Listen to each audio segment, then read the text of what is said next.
নমস্কার বন্ধুরা, তোমাদের সবাইকে স্বাগত জানাই আমাদের ইউটিউব চ্যানেলে। আজকে আলোচনা করবো কর্মসংস্থান পেপার নিয়ে। তোমাদের কিন্তু এবছর তোমাদের মার্চ মাসের শেষের দিকে তোমাদের কিন্তু তোমরা কেন্দ্রীয় সরকার বলো বা তোমরা রাজ্য সরকার বলো, প্রায় তোমাদের 70,000 প্লাস তোমাদের ভ্যাকেন্সি কিন্তু আবেদন চলছে। তোমাদের কর্মসংস্থান পেপারে জানানো হয়েছে কোন কোন ভ্যাকেন্সি তোমাদের আবেদন চলছে। তোমরা প্রথম থেকে শেষ পর্যন্ত অবশ্যই দেখো, তোমাদের প্রচুর পরিমাণে হেল্পফুল হবে ভিডিওটি। আর তোমরা যারা নতুন রয়েছো নিশ্চয়ই তোমরা লাইক এবং সাবস্ক্রাইব করতে ভুলো না নতুন জব আপডেট পেতে। প্রথম রয়েছে রাজ্য ও কেন্দ্রীয় সরকারের যেসব পদে এখনও দরখাস্ত করতে পারবে, মানে যেগুলো পদে তোমরা এখনও আবেদন করতে পারবে। প্রথম রয়েছে বর্ডার সিকিউরিটি ফোর্স ট্রেডসম্যানে, যেখানে মাধ্যমিক পাস, তার পাশে তোমাদের আইটিআই করা থাকতে হবে। শূন্যপদ রয়েছে 2140টি, শেষ তারিখ কিন্তু বলে দেওয়া হয়নি। এই ওয়েবসাইটের মধ্যে তোমরা আবেদন করতে পারবে। তারপরে তোমাদের রয়েছে রেলওয়ে প্রোটেকশন ফোর্স কনস্টেবল ও সার্চ ইন্সপেক্টর, মানে এটা তোমাদের রয়েছে আরপিএফ, যেটা তোমাদের শুরু হচ্ছে আবেদন। তোমরা এইচএস পাস বা তোমরা মাধ্যমিক পাস করে থাকলে তোমরা কিন্তু এখানে আবেদন করতে পারবে। তোমরা মাধ্যমিক পাস করে থাকলে তোমরা কিন্তু কনস্টেবলের জন্য, আর তোমরা এইচএস পাস করে থাকলে তোমরা কিন্তু সাব ইন্সপেক্টরের জন্য আবেদন করতে পারবে। যেখানে তোমাদের শূন্যপদ রয়েছে 4,660টি। এটা আবেদন শুরু হচ্ছে 15 এপ্রিল থেকে, শেষ তারিখ রয়েছে 14/5/2024। তোমরা রেলের যে রিক্রুটমেন্ট বোর্ডের যে ওয়েবসাইট রয়েছে সেখান থেকে তোমরা কিন্তু অ্যাপ্লিকেশন করতে পারবে। তারপরে তোমাদের রয়েছে পলিটেকনিক্যাল ডিপ্লোমা কোর্সে ভর্তি শুরু। তার পাশে তোমাদের কিন্তু আইটিআই কোর্সে ভর্তি, দুটি কিন্তু তোমাদের মাধ্যমিক পাস করে থাকলে তোমরা কিন্তু আবেদন করতে পারবে। যেখানে তোমাদের বলা হয় শেষ তারিখ বলা হয়েছে, এটা কিন্তু রেজিস্ট্রেশন শুরু হয়ে গেছে 15/5/2024 তারিখের মধ্যেই। তোমরা কিন্তু এই সাইটে তোমরা আবেদন করতে পারবে। তবে তোমাদের একটা কথা বলে দিই, তোমরা কিন্তু এই দুটো কোর্সের মধ্যে যে কোনো একটি কোর্স করতে পারবে। সামনেবার থেকে এই নিয়মটি প্রযোজ্য ছিল না, তারা কিন্তু এক বছর তারা কিন্তু দুটোই কোর্স করতে পারতো। এবার থেকে কিন্তু সেই রুল চেঞ্জ হয়ে গেছে। যেহেতু তোমরা দেখতে পাচ্ছ ওয়েবসাইট কিন্তু একই রয়েছে, তাই জন্য তোমাদের একটা কোর্স তোমাদের করতে হবে। তারপর রয়েছে হোটেল ম্যানেজমেন্ট সরকারি কোর্সে ভর্তি শুরু, যেখানে এইচএস পাস যোগ্যতায় নিয়োগ করা হচ্ছে। শূন্যপদ রয়েছে প্রচুর পরিমাণে শূন্যপদ দেখতে পাচ্ছ তোমরা, 12,000 প্রায় শূন্যপদ রয়েছে। শেষ তারিখ রয়েছে 31/3/2024। আজকেই তোমাদের কিন্তু আবেদন করতে হবে এই ওয়েবসাইটের মাধ্যমে। তারপরে রয়েছে তোমাদের এয়ারপোর্টস অথরিটি, যেখানে তোমাদের যোগ্যতা আছে ইঞ্জিনিয়ারিং গ্র্যাজুয়েট। শূন্যপদ রয়েছে 490টি, শেষ তারিখ রয়েছে 2/4/2024 থেকে আবেদন শুরু হয়েছে। শেষ তারিখ যার রয়েছে 1/5/2024। এর মধ্যে তোমরা আবেদন করতে পারবে। তারপরে রয়েছে কলকাতা পুলিশ কনস্টেবল, যেটা কিন্তু তোমাদের অলরেডি কিন্তু ডেট ক্যান্সেল হয়ে গেছে, যেটা 29 তারিখ লাস্ট ডেট ছিল। তারপর রয়েছে THDCতে ইঞ্জিনিয়ারিং ট্রেনিং, যেখানে গ্র্যাজুয়েট পাস যোগ্যতায় নিয়োগ করা হচ্ছে। শূন্যপদ রয়েছে 90টি, শেষ তারিখ রয়েছে 29/3/2024। এর মধ্যে আবেদন করতে পারবে। তারপর রয়েছে রাজ্য পুলিশ কনস্টেবল, যেখানে মাধ্যমিক পাস যোগ্যতায় নিয়োগ করা হচ্ছে। শূন্যপদ রয়েছে 3,734টি, শেষ তারিখ রয়েছে 5/3/2024। এর মধ্যে তোমরা আবেদন করতে পারবে।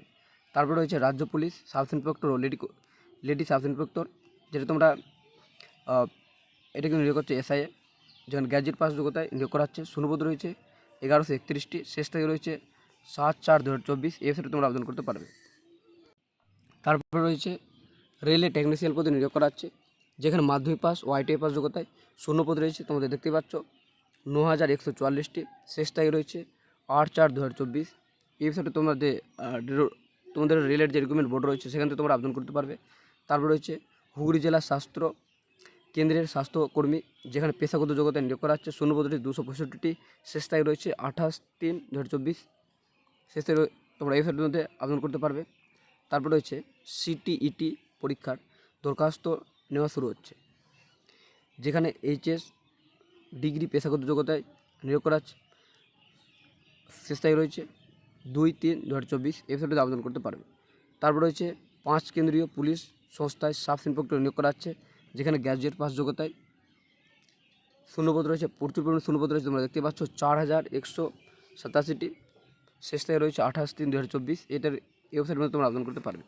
তারপর রয়েছে MSc এর মাধ্যমে সরকার কর্মী, যেখানে শূন্যপদ রয়েছে 9টি, শেষ তারিখ রয়েছে 14/4/2024। এর মধ্যে তোমরা আবেদন করতে পারবে। তারপরে তোমাদের রয়েছে নাভাল ডোকোয়েটে অ্যাপ্রেন্টিস, যেখানে ITI পাস যোগ্যতায় তোমাদের নিয়োগ করা হচ্ছে। শূন্যপদ রয়েছে 301টি, শেষ তারিখ রয়েছে 7/4/2024। এই মধ্যে তোমরা আবেদন করতে পারবে। তারপর রয়েছে পশ্চিমবঙ্গ পুলিশ রাইফেলম্যানে নিয়োগ করা হচ্ছে, যেখানে মাধ্যমিক পাস যোগ্যতায় নিয়োগ করা। মাধ্যমিক পাস করতে হলে তোমাদের কিন্তু পশ্চিমবঙ্গ পুলিশের রাইফেলম্যানে তোমরা কিন্তু আবেদন করতে পারবে। শূন্যপদ রয়েছে 400, শেষ তারিখ কিন্তু এখনও বলে দেওয়া হয়নি। এর মধ্যে তোমরা আবেদন করতে পারবে। তারপরে তো Kolkata police data entry operator, যেখানে গ্র্যাজুয়েট পাস যোগ্যতা নিয়োগ করা হচ্ছে, শূন্যপদে 225টি, আর এটা শেষ তারিখ রয়েছে 4/4/2024, এর মধ্যে তোমরা আবেদন করতে পারবে। তারপরে হচ্ছে তারপরে হচ্ছে কলেজ, এখানে নিয়োগ করা হচ্ছে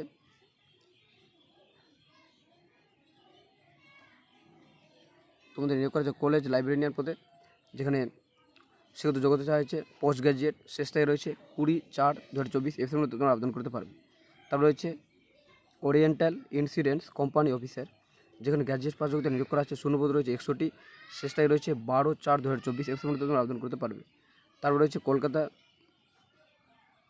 তোমাদের রয়েছে কলকাতা পুর নিগমে স্যানিটারি ইন্সপেক্টর, যেখানে লিখতে ও পড়তে জানলে তোমরা কিন্তু এখানে আবেদন করতে পারবে। শূন্যপদ রয়েছে 19টি, শেষ তারিখ রয়েছে 19/4/2024, এর মধ্যে তোমরা আবেদন করতে পারবে। তারপরে তোমাদের শেষ রয়েছে রেল কোচ ফ্যাক্টরিতে অ্যাপ্রেন্টিস, যেখানে আইটিআই পাস যোগ্যতা নিয়োগ করা হচ্ছে, শূন্যপদ রয়েছে 550টি, শেষ তারিখ রয়েছে 9/4/2024, এর মধ্যে তোমরা আবেদন করতে পারবে। এরপর রয়েছে তোমাদের রাজ্য ও কেন্দ্রীয় সরকারের কোন পরীক্ষা তোমাদের কবে নেওয়া হবে, কিছু পরীক্ষার তারিখ তোমাদের সম্ভাব্য বলে দেওয়া হয়েছে। প্রথম রয়েছে IBPS এর গ্রামীণ ব্যাংকের অফিসার অ্যাসিস্ট্যান্ট ও অফিসার স্কেল 1 পদের পিলি পরীক্ষা, যেটা নেওয়া হচ্ছে 3, 4, 10, 17 ও 18 আগস্টে তোমাদের। তারপরে সেকেন্ড রয়েছে IBPS এর গ্রামীণ ব্যাংকের অফিসার স্কেল 2 পরীক্ষা, যেটা নেওয়া হচ্ছে 29 সেপ্টেম্বর। তারপরে রয়েছে নার্সিং NM ও GNM কোর্সের ভর্তির এন্ট্রান্স পরীক্ষা 14 জুলাই।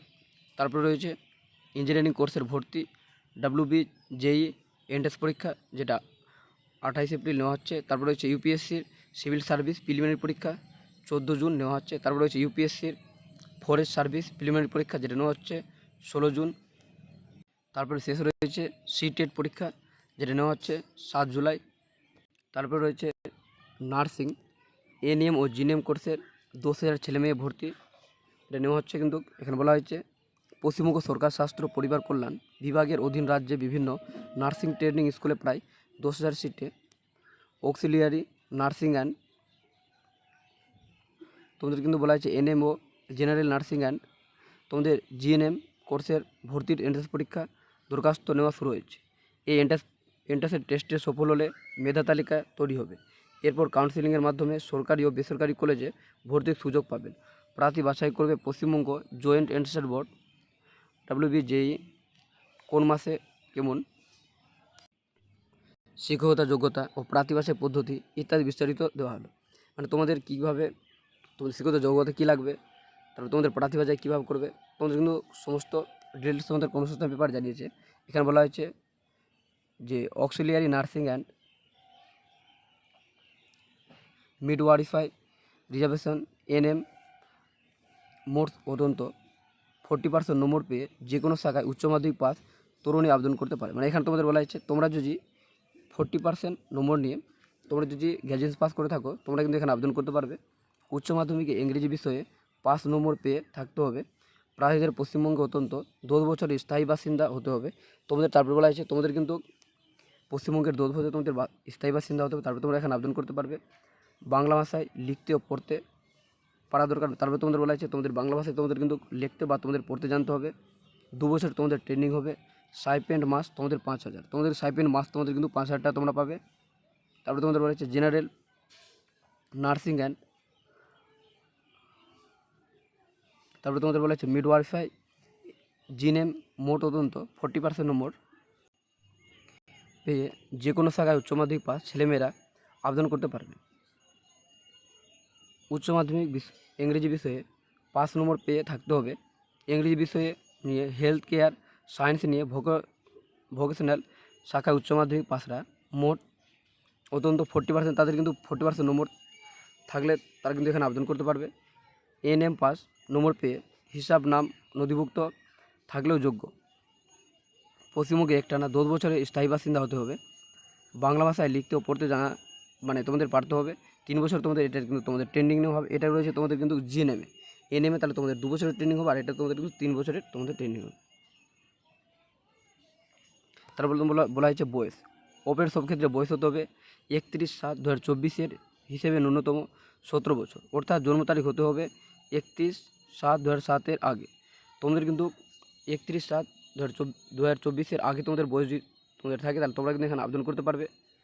ঊর্ধ্বতম বয়সের কোনো কড়াকড়ি নেই। মানে এখানে বলা হয়েছে তোমাদের যে 18 থেকে তোমাদের যে 30 বছর বা 32 বছর তোমরা এখানে, এটা তোমাদের বলে দেওয়া নেই, তোমাদের এখানে স্পষ্ট বলে দিয়েছে তোমাদের কিন্তু 70 বছর তোমাদের বয়স হয়ে থাকলেই তোমাদের কিন্তু তোমরা এখানে আবেদন করতে পারবে, যেটা তোমাদের বয়স কাউন্ট করা হবে। এখানে বলে দেওয়া হয়েছে তোমাদের 31/7/2007, তোমাদের 31/7/2007 আগে তোমাদের কিন্তু এই হিসেবে তোমাদের যে 17 বছর হয়ে থাকে বা তোমাদের 17 বছর বেশি হয়ে থাকে তোমরা কিন্তু এখানে আবেদন করতে পারবে। তারপরে এখানে বলা হয়েছে যে ঊর্ধ্বতম বয়স, এখানে বলা হয়েছে যে এবছর যারা উচ্চ মাধ্যমিক ফাইনাল পরীক্ষা দিয়েছে তারাও আবেদনযোগ্য। বাংলা ভাষায় মানে যারা এবার এইচএস দিয়েছে তারাও কিন্তু এখানে আবেদন করতে পারবে। বাংলা ভাষায় বলতে লিখতে পারায় দক্ষতা থাকতে হবে। সব ক্ষেত্রে মেডিকেল ফিট হতে হবে, মেডিকেল ফিট সার্টিফিকেট দিতে হবে। ট্রেনিং সফল হলে শূন্যপদ অনুযায়ী স্টাফ নার্স পদে চাকরি পেতে পারেন। ট্রেনিং শেষে 6 মাসের মধ্যে রাজ্য সরকার স্টাফ নার্স পদে চাকরি পেলে 5 বছর চাকরি করতে বাধ্য থাকতে হবে। তারপরে বলা হচ্ছে আবাসিক কোর্স বাসস্থানের জন্য মাসে 12,000 টাকা করে জমা দিতে হবে। খাদ্য বাবদ প্রতি মাস দেই টাকার পরিমাণ পরে জানানো হবে। স্টাইপেন্ড আছে। মোট শূন্যপদের মধ্যে তফসিলি জাতির জন্য 22%, তফসিলি উপজাতিদের জন্য 60%, ওবিসি ও ক্যাটাগরি প্রার্থীদের জন্য 10%, ওবিসি বি ক্যাটাগরির জন্য 7%, সিভিল ডিফেন্সে কর্মরতর জন্য 2.5%, অনাথ মহিলাদের জন্য 2% সিট সংরক্ষিত আছে। তোমরা যেগুলো পদে আবেদন করে থাকো তাহলে তোমাদের কিন্তু পরীক্ষা নেওয়া হবে 14 জুলাই বেলা 12টা থেকে 1:30টা পর্যন্ত। তোমাদের বলা হয়েছে যে সেন্ট্রাল কলকাতা, মানে তোমাদের পরীক্ষা এইসব কেন্দ্রে তোমাদের হবে যেগুলো এখানে বলা হয়েছে কলকাতা, উত্তর কলকাতা, সোল্ট, তারপর তোমাদের নিউ টাউন, সাউথ কলকাতা, পশ্চিম কলকাতা, মালদা, বহরমপুর, মানে এগুলো তোমাদের কিন্তু বলে দেওয়া হয়েছে, এগুলো তোমাদের কিন্তু পরীক্ষা নেওয়া হবে এগুলো সেন্টারে। এরপর তোমাদের এখানে বলা হয়েছে এই পরীক্ষায় 115 নম্বরের 100টি প্রশ্ন হবে এই বিষয়ে, মানে তোমাদের কিন্তু 115 নম্বরে তোমাদের পরীক্ষা হবে, যেখানে 100টি প্রশ্ন তোমাদের থাকবে লাইফ সায়েন্স থেকে। তোমাদের নবম দশম শ্রেণীর লেভেল তোমাদের প্রশ্ন থাকবে জীববিজ্ঞান থেকে। 50 নম্বরের 40টি প্রশ্ন থাকবে। ক্যাটাগরি এ থাকবে 30টি প্রশ্ন ও প্রতিটি প্রশ্নে থাকবে 1 নম্বর। নেগেটিভ মার্কিং আছে, 4টি তোমাদের ভুল হলে তোমাদের কিন্তু 1 নম্বর কাটা হবে। তারপর বলা হয়েছে প্রতিটি প্রশ্নে থাকবে 2 নম্বর, নেগেটিভ মার্কিং নেই। তোমাদের কিন্তু এ ক্যাটাগরির ক্ষেত্রে তোমাদের কিন্তু কোনো নেগেটিভ মার্কিং থাকবে না। তারপরে হচ্ছে সেকেন্ড তোমাদের ফিজিক্স সায়েন্স থেকে তোমাদের প্রশ্ন থাকবে 25 নম্বরের 20টি প্রশ্ন হবে। তারপরে হচ্ছে তোমাদের ইংরেজি থাকবে 15 নম্বর। তোমাদের 115 নম্বর তোমাদের যে পরীক্ষা হবে সেখান থেকে তোমাদের যেভাবে র্যাঙ্ক হবে সে অনুযায়ী তোমরা যদি তোমাদের স্কোর যদি ভালো থাকে তাহলে তোমরা সরকারি গভর্নমেন্টে তোমরা কিন্তু চান্স পেয়ে যাবে ট্রেনিংয়ের জন্য। আর তোমরা যদি র্যাঙ্ক ভালো থাকে না তাহলে তোমাদের কিন্তু যদি চান্স না পাও তাহলে তোমাদের প্রাইভেটে তোমাদের কিন্তু কোর্স কমপ্লিট করতে হবে। এরপর হচ্ছে তোমাদের 1499 অ্যাসিস্ট্যান্ট শিক্ষক নিয়োগ তোমাদের করা হচ্ছে। তার পাশাপাশি তোমাদের রয়েছে সমবায় ব্যাংকে 50 ক্লার্ক নিয়োগ করা হচ্ছে। স্টিল প্ল্যান্টে তোমাদের 81 টেকনিশিয়ান পদে নিয়োগ করা হচ্ছে। তোমাদের এখানে বলা হয়েছে রাজ্য সরকারের রেলে তোমাদের কিন্তু 36,890 চাকরি তোমাদের রয়েছে। পঞ্চায়েতে চাকরি রয়েছে তোমাদের 6,452টি। রাজ্য পুলিশে কনস্টেবল রয়েছে 11,749। রাজ্য পুলিশ সাব ইন্সপেক্টর রয়েছে তোমাদের 1131টি। কলকাতা পুলিশে কনস্টেবল রয়েছে তোমাদের 3,734টি। আর রেলে টেকনিশিয়ান রয়েছে তোমাদের 9,144টি। আরপিএফ কনস্টেবল তোমাদের রয়েছে 4,660টি। এরপর রয়েছে তোমাদের স্কুল সার্ভিসের কমিশনের আপার প্রাইমারি জন্য কেমন শিক্ষকতার যোগ্যতা থাকা দরকার বা বয়স তোমাদের কীরকম থাকতে হবে। এখানে বলা হচ্ছে মোট অন্তত 50% তফসিলি ও ওবিসি প্রতিবন্ধী হলে 45% নম্বর পেয়ে যে কোনো শাখায় গ্র্যাজুয়েট ছেলেমেয়েরা আবেদন করতে পারবে। আর তোমাদের এখানে বলা হচ্ছে তোমরা যদি 50% পেয়ে থাকো, আর তোমরা এখানে বলা হচ্ছে ওবিসি বা তোমাদের তফসিলি থাকলে তোমাদের 50% লাগবে। আর তোমরা কিছু প্রতিবন্ধী হয়ে থাকো তাহলে তোমাদের কিন্তু 45% নম্বর থাকলে তোমরা কিন্তু গ্র্যাজুয়েট পাস করে থাকো এই নম্বর নিয়ে তোমরা কিন্তু এখানে আবেদন করতে পারবে। পেশাগত যোগ্যতা হিসেবে তোমাদের কিন্তু বিএড বা তোমাদের elementary education diploma, BElEd, BEd special education course pass হতে হবে। বয়স হতে হবে তোমাদের 40 বছরের মধ্যে। আপার প্রাইমারি টেস্ট পরীক্ষায় কী বিষয়ে পরীক্ষা হয়।